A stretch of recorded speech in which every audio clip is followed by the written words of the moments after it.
So what are your thoughts on God? I know it's a big question. That is a big question. I always say that I'm more spiritual than like religious.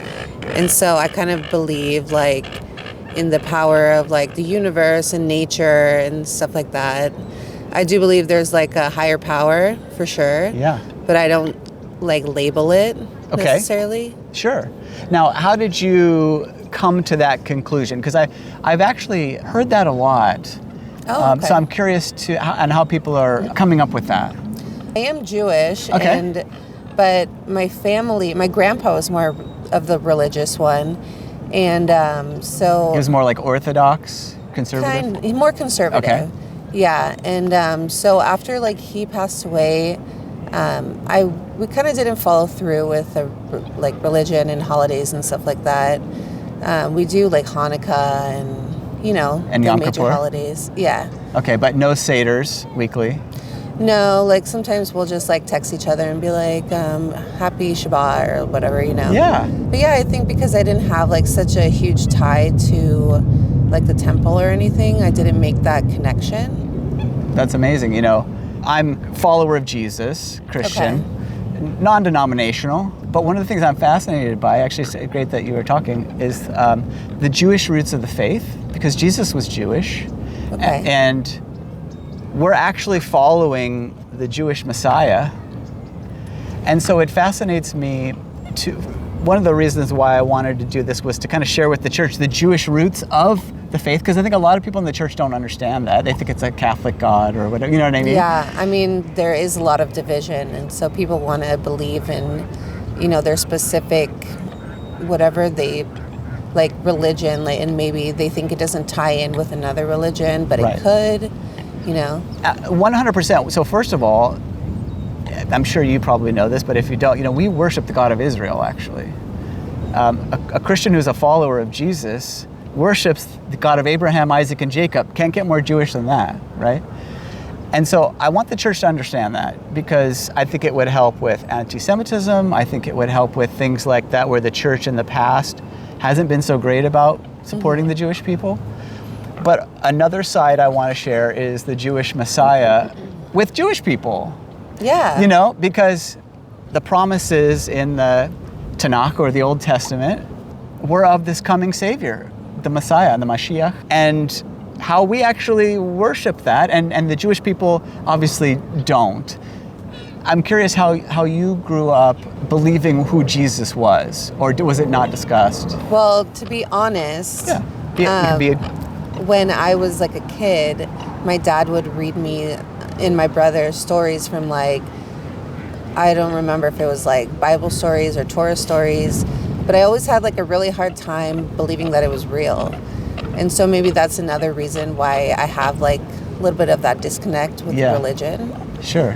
Do you remember what was the most challenging for you about like what the story, was there a specific story or? Like I just thought like, how do they know if this is real or not? Like could it be a different story maybe, and they just want to tell this story the way they're interpreting it? But at that age, that's what I thought, and so I just continued like with that thinking. It's a valid question. Yeah. Right? Definitely. So how do you, let's talk about that a little bit, because I think it is a good question, and I think people question that. For sure. How do we know? Because here's the thing that's true, kind of to your point. Just because somebody believes something doesn't make it true, right? Yeah. So what would have to happen for you to believe that the Bible is God's word? I guess I've always been the type of person that like I believe what I see. Okay. Maybe more a literal person. Okay, yeah. So if I'm understanding, you would have to have like a personal vision. Yeah, or something like that. Like, for example, like how I said that I believe in like the power of the universe and nature. Like, you can clearly see like how powerful like the ocean is, or like here today the wind is really like powerful. Yeah. And so I believe in that. Like, Now, I actually agree with you. The one twist I would put on what you're saying is, I think everything you're seeing is actually proof that there is something bigger out there. Yeah, And, true. Right?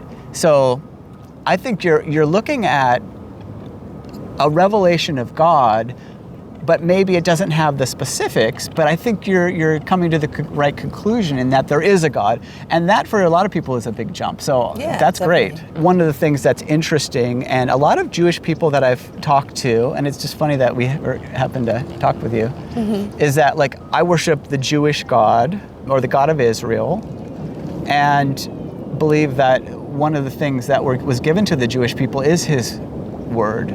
So like one of the reasons why the Jewish people are the chosen people is because God chose the Jewish people to receive His word and to guard it, right? The scribes for thousands of years actually wrote down the Bible, and that's the Bible that we use today. You might know this also, but Jesus was Jewish, came to the Jewish people, and all His followers were Jewish at first.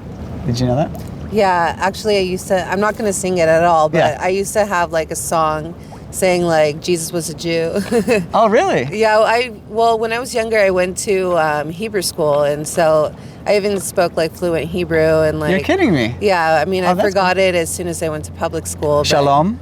Yeah. I just think the correlation kind of to where you're coming with the fact that there is a God with nature does point to the fact that God does exist, and where there might be a disconnect a little bit with the concept of maybe changing it from universe to a personal God would be the difference between a relationship. So like I see what you're saying. you see like Make it more personal. Yeah. Instead of just like, oh, there's this like ominous like force out there, but Right. not really identifying it.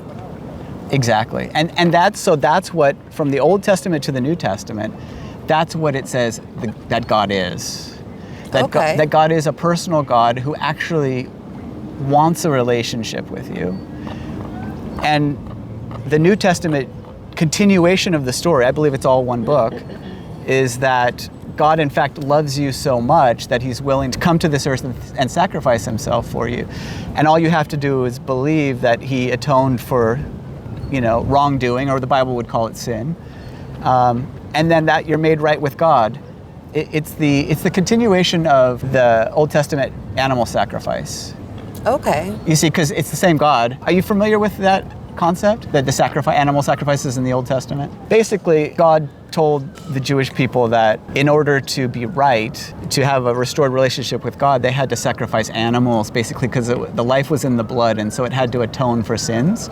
And then but it was a system that had to keep going in order to perpetuate itself, because obviously people kept sinning and animals weren't a perfect sacrifice. And so it's that same concept that Jesus said that He was the ultimate sacrifice for mankind, and all you have to do is believe. Oh, I see. You see, so it's a continuation of the same story. People don't see that, but the temple in Jerusalem was actually destroyed almost 2,000 years ago in 70 AD or CE, depending how you say it. So it's interesting.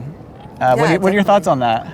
I mean, like I said, I personally, like, I just don't know too much about, like, religion and, like, all the traditions and, like, all stuff like that. Does it turn you off? Maybe a little bit. Uh-huh. Because my mom, like, she always said it was, like organized religion and I don't know. Is your mom Jewish? Jewish, yeah. And both my parents are Jewish. Both your parents are Jewish, and it sounds like they're not practicing. Yeah, exactly. Okay. And, yeah. Basically, I followed with that. Yeah, that makes sense. I think your story is pretty common. Yeah, it seems like it.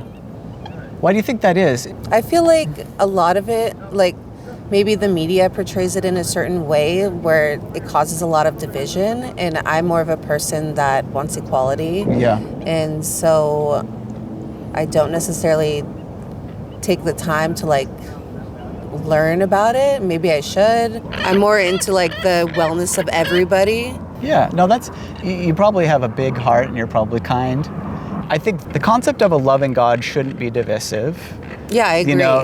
And the concept of a personal God who wants a relationship shouldn't be. So that's a good place to start. Yeah, that's true. It's a good perspective. Yeah. And I obviously didn't know we were going to sit down, but I wanted you to know that we support the Jewish people and the kind of the craziness that's going on in the world. I just want you to know that. Oh, well, thank you. Yeah. Yeah, my hope is that people can just, love each other and just share kindness. I think that's the most important thing in the world right now. Yes, it's definitely lacking. Not everywhere though, just like a lot of, we see all the news and all the negative things, but I do want to say, like, on a more like personal level, like there's a lot of people that care and like are doing things and being active and proactive, and that's awesome. Absolutely. I want to share that. Yeah, absolutely. And I want you to know that, you are loved more than you know. Oh, thank you. Yeah, so that's it. Awesome.